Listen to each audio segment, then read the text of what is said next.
34:8. Oh, taste and see the Lord is good. Blessed is the man who trusts in him. I know y'all sick of me coming on here looking crazy, but I promise y'all my hair appointment is coming up. It is like on the 29th, I think, of this month.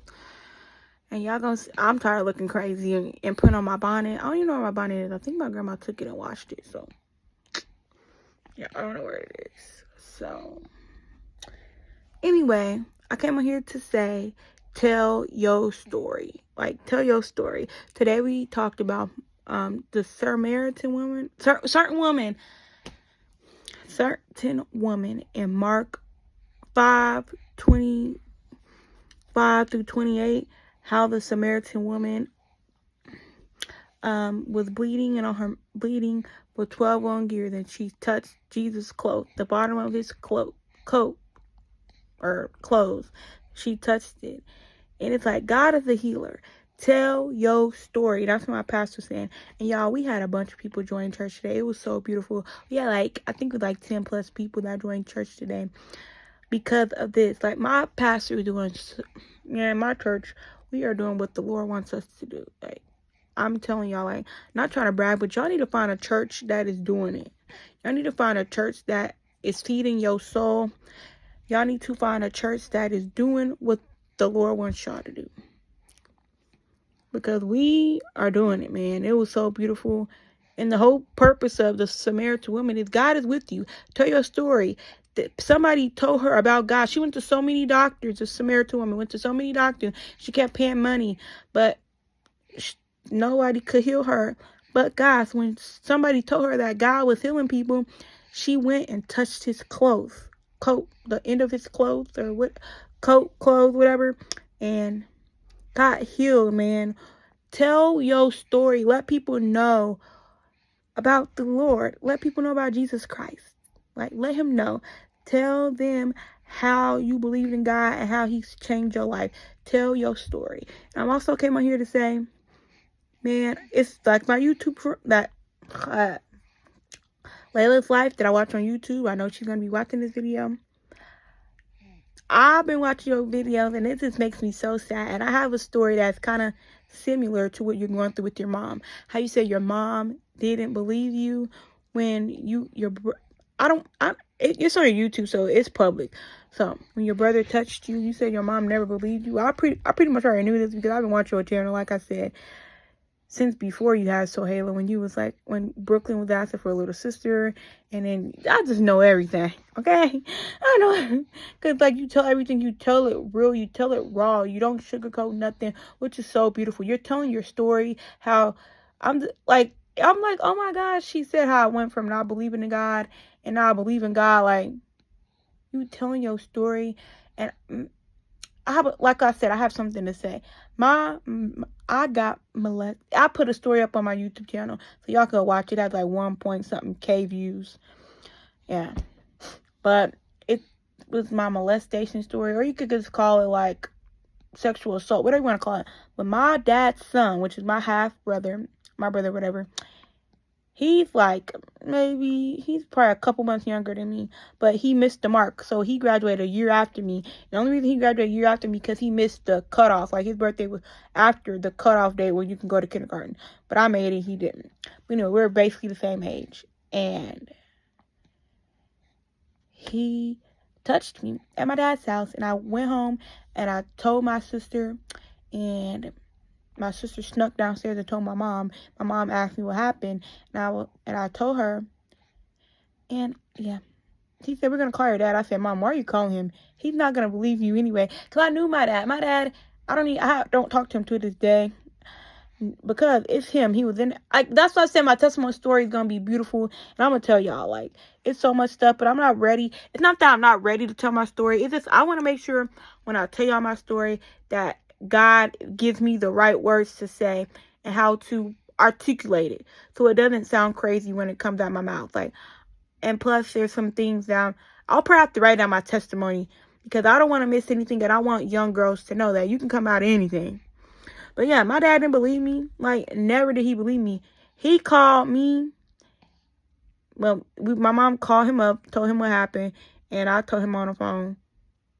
And then he put my brother on the phone. So we was on three-way. And he basically said, he denied it. And then my dad said, well, he said he didn't do it, so. But she still has to come over here on her days, on her weekend days. My mom said, no, I'm not letting my daughter go over there. And so basically after that, my mom called the cops because he wanted me to go over there. And basically never had to go over there again because the cops said, well, I'm not really supposed to go rule over court order, because really the court rule over the cops. Like, whatever, I was still supposed to be going over there. Not now, I'm an adult. Like, I can choose what I want. Like, I'm an adult. I don't have to go with this.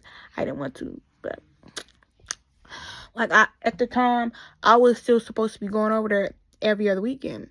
But my dad just gave up and didn't even care. So, because my mama told him, the cops said, she doesn't have to go. Because the cop said, somebody touched my kid, I wouldn't want them to go over there. My daughter, I don't want them to go.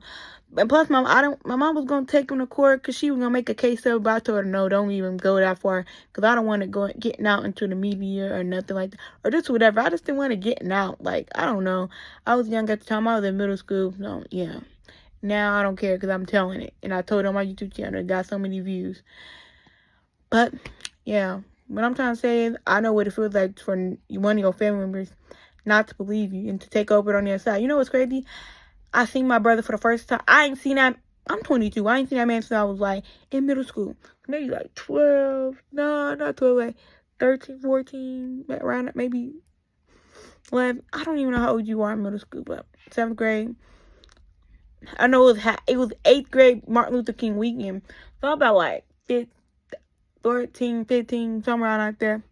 I ain't seen that man, my brother, until April of this year, or 2024. Because you know why?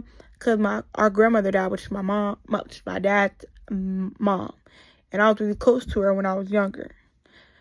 And yeah, we went to the funeral. And that's the first time I've seen him in years.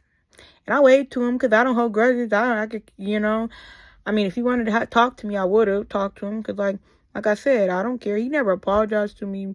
But, yeah. So I know how it feels, Layla. I know how it feels for your parent not to believe you. And even though me and my dad didn't have a good relationship like that, we still don't.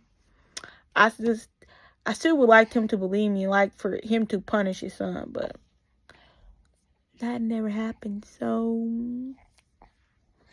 yeah.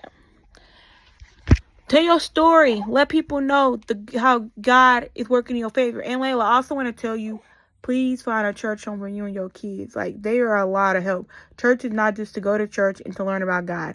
There's a lot of resources in good churches where they can help you find good resources. I'm so serious. Like, my church helps people like you. Like, and I'm not in your state, but I know in California they have plenty of churches that will help you in your situation. And just to fill you up, just to fill up you and your kid with the Spirit. I don't know. It's just like, yeah, I feel like you need that. Since you're starting your journey on learning about God, I'm not starting it, but you are on the path to trying to do it the right way and trying to let God be in the forefront of your life. I think this is very beneficial and very helpful. Everybody needs a good church home where people can help you. Like, people will help you. Give back to the Lord. Give tithes and offering, and good things will come back to you. Like, I'm telling you, man. Like, Layla, find a good church home for you and your kids. Like, you will see a dramatic change. And I just know your kids will love it. Like, kids love church. A lot of kids love church. Like, there's something fun. Listen to the music. And they do a lot of fun activities and stuff for the kids. Like, I think, and for you, like adults too. You say you don't have no friends like that or no support, they will support you. Like, I promise you, a church will support you. Like, those are God's people in a church. Not all churches.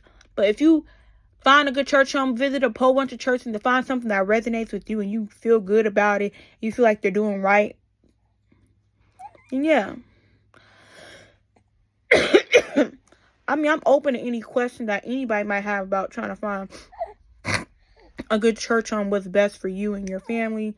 I'm 22, but I know I go to a great church. My mom found a good church home from us years ago. And I just know from experience, I love the church, and my daughter loves it too. She loves going to church. Like, yes, she's a baby, but y'all, she be in there talking, having a good time. Like, she smiles at everyone. Like, she's the best. This is great. But yeah, tell your story. Mark 5:25 through 28 or something like that. Or just read the whole Mark 5. Just read all Mark 5, I guess. And just understand that, man, the only person that can really help you is God. Like, in this world. Like, literally. If you ain't got God, I don't know what you have. You think you have friends. You think... No, you don't.